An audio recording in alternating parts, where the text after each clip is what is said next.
அதே திருவாசகத்தில் படித்தது அதே தான்.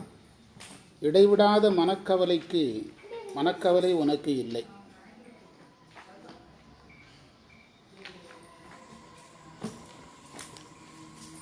ஐம்புல இன்பம் இல்லை,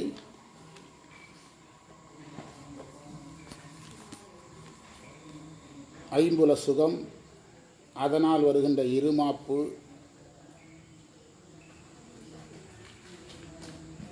குறையான அறிவு, இவைகள் உனக்கு இல்லை.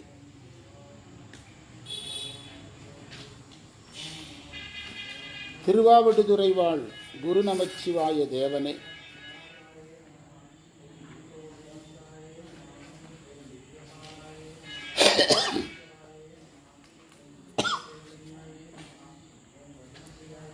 மயக்கத்துக்கு மாறாக எழுந்தருள்பவன் நீ.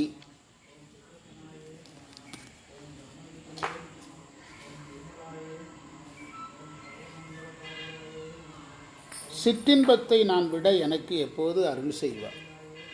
அதே திருவாசகம்தான்.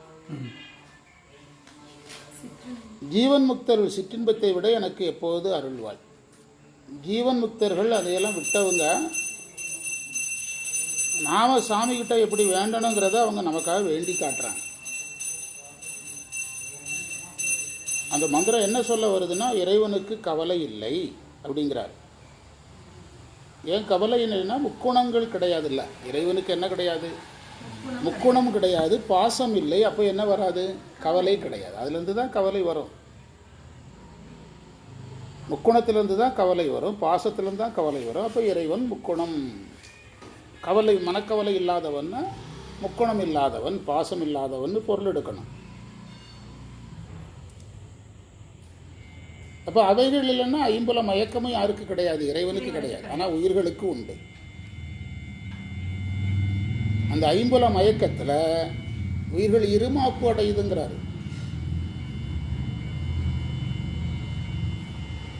அந்த ஐம்புல மயக்கத்தினால பசுபாச ஞானங்கள் விரிவதை சொல்லுகிறார்.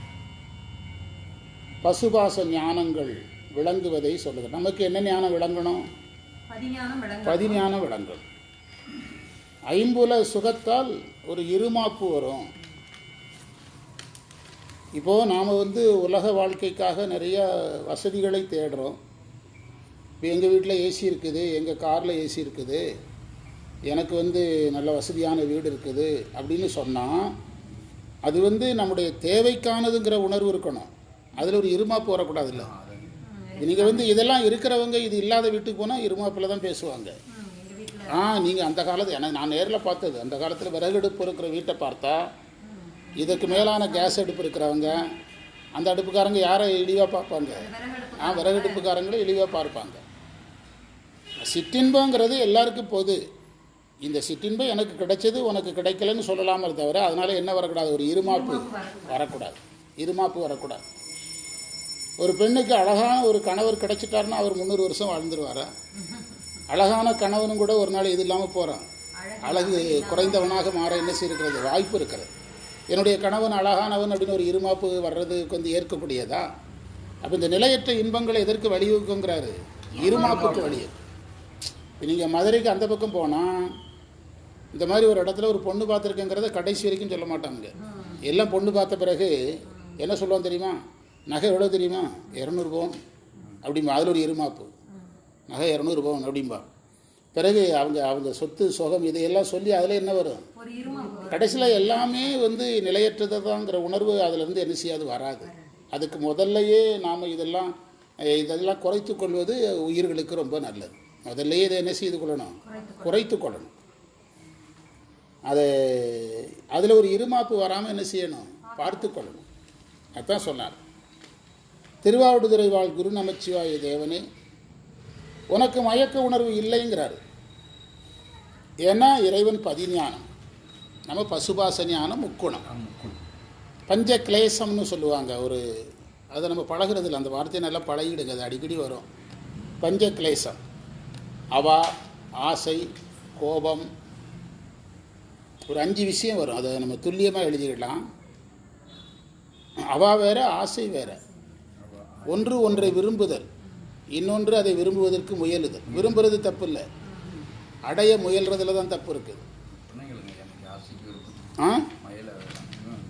ஆசைப்படவும் மலரவன். ஆமாம், ஆசைப்படவும் வருதுல திருவாசகத்தில். ரெண்டு வரும். ஆசை வேறு, விருப்பம் வேறு. நம்ம பேசியிருக்கிறோம், ரொம்பவே பேசியிருக்கிறோம். அதனால் மயக்க உணர்வு எப்போ வரும்னா மும்மலம் இருந்தால் வரும், அவிச்சை இருந்தால் வரும், மலம் இருந்தால் வரும். இது எல்லாமே இறைவனுக்கு இல்லை. ஏன் இறைவன்கிட்ட உனக்கு இது இல்லைன்னு சொல்கிறாருன்னா அந்த இறையருளால் நமக்கும் இல்லாமல் பண்ணிக்கிடணும். நம்ம இதை விடுறதுக்கு வாய்ப்பு நிறைய இருக்குது. பதிஞானம் வந்தால் இதெல்லாம் மாறிக்கொள்ளும். நமக்கு பதிஞானம் வந்துட்டுனா நம்முடைய வினை அருளாக மாறிக்கொள்ளும், அருள்மயமாகிக் கொள்ளும், மாயை அருள்மயமாகிக் கொள்ளும். சிவபிரகாசம் 70வது மந்திரம் இதைத்தான் பேசுது.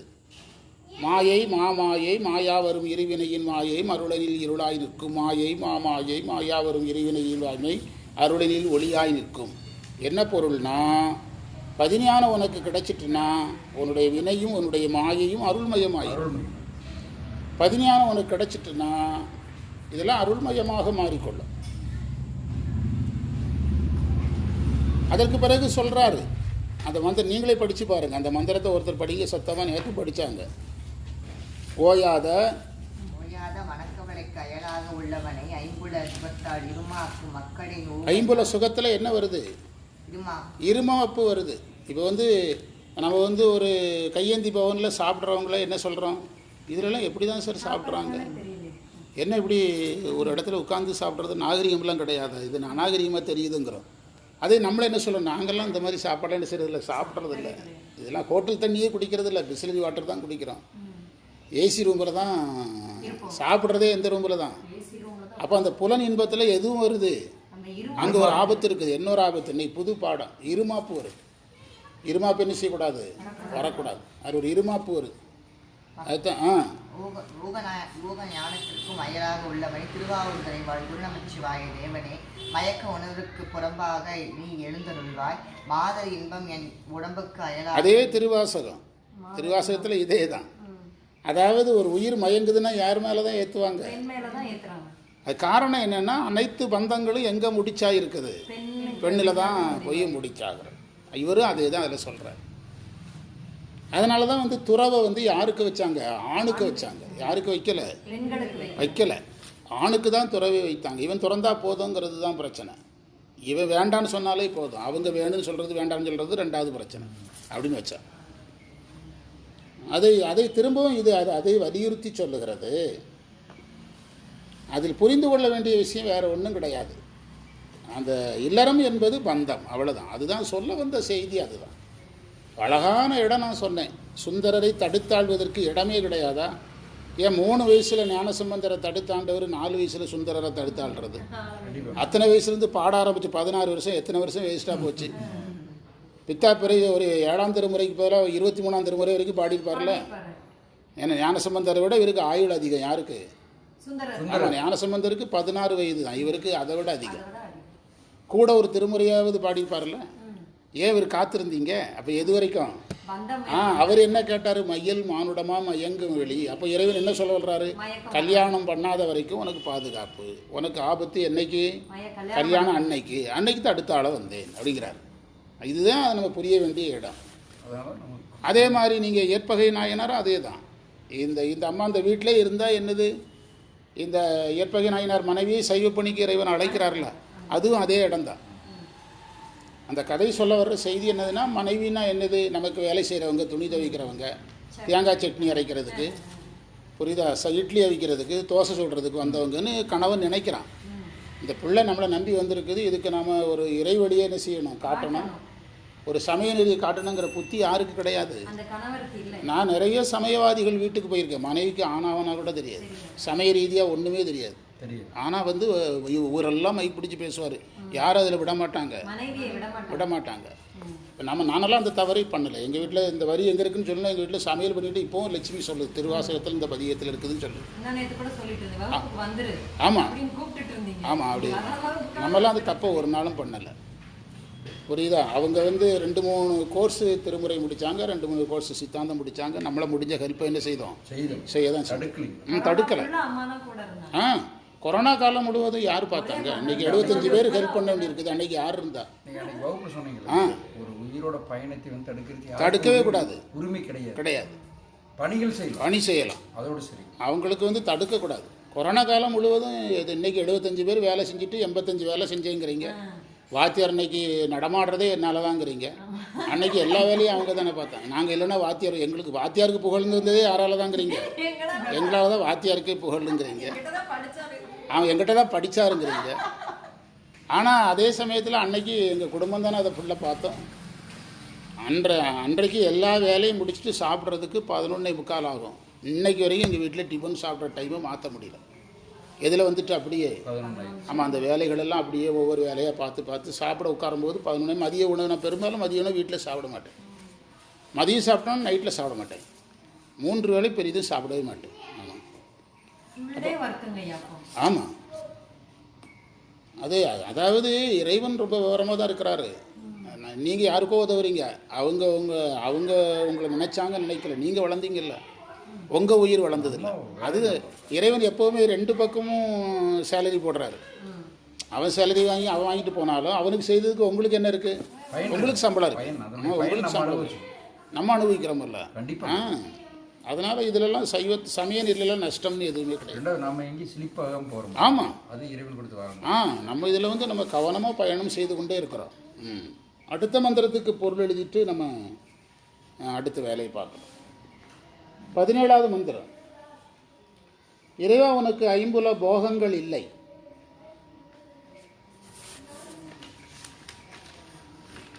என்று ஞான நூல்கள் கூறுகின்றன.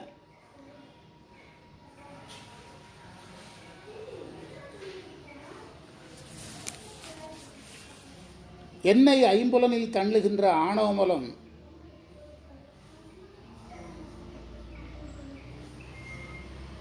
என்னை விட்டு போவதற்கு நீ என்று அருள் செய்வாய். நம்ம ரொம்ப நாளைக்கு முந்தி ஒரு புதிய விஷயத்தை பேசணும். அதாவது இல்லறத்தில் பெண்மையில் அழுந்தி தான் ஒருத்தன் கெடுறான் அப்படிங்கிறத சொல்ல வரும்போது ஆணவ மலத்தை சொல்கிறாங்க. அதுக்கு பின்னால் என்ன மலம் நிற்குது? ஆணவ மலம் நிற்குது. இது நம்ம ரொம்ப நாளைக்கு முந்தி விவாதம் பண்ணோம். அதுக்கு நிறைய பிரமாணங்கள் எடுத்தோம். எனக்கு நிறைய நாள் ஒரு கேள்வி இருந்துக்கிட்டே இருந்தது. இவ்வளோ பெரிய ஞானி மாணிக்க வாசகர் எதற்காக இந்த பெண்ணையே சொல்லிக்கிட்டே இருக்கிறாரு அப்படின்னு நிறைய பேர் கேட்பாங்க. ஆனால் அது வந்து ஆணவமலத்தை குறிப்பதற்கு வந்து இன்னொரு குறிப்பு சொல். என்ன குறிப்பு சொல்? ஆணவமலம் தான் இந்த உயிரை இந்த நிலையற்ற இன்பத்தில் என்ன செய்யும்? தள்ளும். ஆணவமலம் தான். அறியாமை தானே அதில் கொண்டு தள்ளுது. எப்படி ஒரு பிரம்மச்சாரி இல்லை கல்யாணம் வேண்டான்னு ஏன் சொல்கிறான்? அதனால் வரக்கூடிய பந்தம் அவனுக்கு அட்வான்ஸாக புரிஞ்சிட்டு. அப்போ அவனுக்கு என்ன மலம் இல்லை? இவன் அதற்குள்ளே போய் அதை அனுபவித்து அதில் அவருடைய இன்ப துன்பங்களை எல்லாம் சந்தித்து அதுக்கு பிறகு வேண்டாங்கிறான். ஆணவ மலம் நீங்கும் போது வேண்டாங்கிறான். ஆனால் அந்த இவன் வந்து அதுக்குள்ளே போகாமலே வேண்டாம்ல சொல்கிறான். அப்போ நிலையற்ற இன்பத்துக்குள்ளே போகிறதுக்கு காரணம் எது? ஆணவ மலம் தான். இப்போ ஒரு திருமணம் அறிஞ்சு அவன் வந்து அட்வான்ஸாக எச்சரிக்கையாக முன்னெச்சரிக்கையாக வந்து வானிலை அறிக்கை பார்த்த உடனே இன்று கோயம்புத்தூரில் மழைன்னா விவரம் இருக்கிறவங்க கோயம்புத்தூர் போக மாட்டான். சில பெருச்சாளிகள் வந்து அதை கண்டுக்கிடாமல் போய் மழையில் சிக்குமில்ல. அதே மாதிரி தான் நம்ம என்ன செய்கிறோம்? நம்ம கதைலாம் அதே மாதிரி தான். அதாவது அந்த இது ஒரு நம்ம ரொம்ப நாளைக்கு முந்தி பேசணும். அது ஒரு இடத்துல எங்கேயோ கண்டுபிடிச்சோம். நம்ம ஏன் மாணிக்கவாசர் இதை சொல்கிற இடத்துலலாம் எது சேர்ந்து வரும்? ஆணவ மூலம் என்ன செய்யும்? அறியாமை சேர்ந்து வரும். அதெல்லாம் இருந்தும் போகணும், எல்லாமே இருந்தும் விடணும். ஆமாம், நீங்கள் சொன்னீங்களா? ஆமாம். அதாவது பிச்சைக்காரன் தான் உண்ணாவிரதம் டெய்லி தான் இருக்கிறான். அவன் உணவு இல்லை, உண்ணாவிரதம் இருக்கிறான். எல்லாம் இருந்து சாப்பிடாமல் இருந்தால் தான் அது என்னது? உண்ணாவிரதம். பிச்சைக்காரனுடைய அட்டவணை இப்படி பார்த்தா மாதம் 20 நாள் உண்ணாவிரதத்தில் தான் இருக்கிறான். எங்கூட படித்து 20 வயசுலேயே போயிட்டு. ஆமாம், சாமியாரை போயிட்டேன். இந்த திருவண்ணாமலை. ஆனால் சொத்து 40 ஏக்கர் இருக்குது. அப்படி விட்டுட்டு ஓடி இருக்கு. Gold medalist. பிஇயில் வந்து கோல்டு மெடலிஸ்ட். ஆனால் எல்லாமே விட்டுட்டு போயிருக்கேன். எல்லாமே அந்த மாதிரி வீடு பெரிய வீடுங்க, ஊர்லேயே பெரிய வீடு எல்லாம் இருந்து விட்டுட்டு போகிறதுங்கிறது வேறு. ஆனால் இன்றைக்கி அந்த ட்ரஸ்ட்டுக்கு அது பல 1000 கோடி ட்ரஸ்ட்டுக்கு அவனுக்கு இதாக உருவாகி இருக்குது. ஆமாம், அவன் அதை அங்கே நிர்வாகம் பண்ணிகிட்டு இருக்கிறான். சில கோடிகளை விட்டான், அங்கே இல்ல அதுல அழுந்தலீங்க. அழுந்தல. அழுந்தலீங்க. ஆமாம், இப்போ வந்து அவன் போன அறக்கட்டளையாக வந்து நிர்வாகம் அவனை தேடி வந்துருக்கு. வந்துட்டு. இந்த இல்லற பணியில இருந்து ஆன்மீக பணி. ஆமாம், நீங்கள் ஒன்றும் இல்லை, நீங்கள் பணம் வேண்டாம் நீங்கள் என்ன வரும், வேணுனீங்கன்னா ஓடும். பணம் வேண்டான்னா நம்மளை நோக்கி வரும், வேணும்னா நம்மளை விட்டு என்ன செய்யும், ஓடும். ஐம்புல போகங்களுக்கு புறம்பானவனாக நீ இருக்கிறாய் என்று ஞான நூல்கள் கூறுகிறன. ஆனால் ஆணவமலம் என்னை எதில் தள்ளுது, ஐம்புலன்களில் தள்ளுகிறது. அவ்வாறு என்னை அதிலிருந்து மீட்கிறது என்னைக்குன்னு கேட்கிறார். அந்த மந்திரத்தினுடைய தொடர்ச்சி தான், ரெண்டும் ஒரே பொருள் தான் என்று நிறைவு செய்வோம். அடுத்த நம்ம 18வது மந்திரம் பார்க்கணும். மணி பார்த்துக்கிடுங்க, அவங்க சீக்கிரம் நடை சாத்துவாங்க, பார்த்துக்கிடுங்க. ஏன்னா அவங்க பாவம் நடை திறக்கிறதே பெரிய விஷயம். அவர் பாவம் பார்ட் டைமாக தான் பண்ணுறாரு, பாவம் ஏழையார். ஒரு தேவாரம் பதிவு பண்ணிட்டு கிளம்பிடலாம்.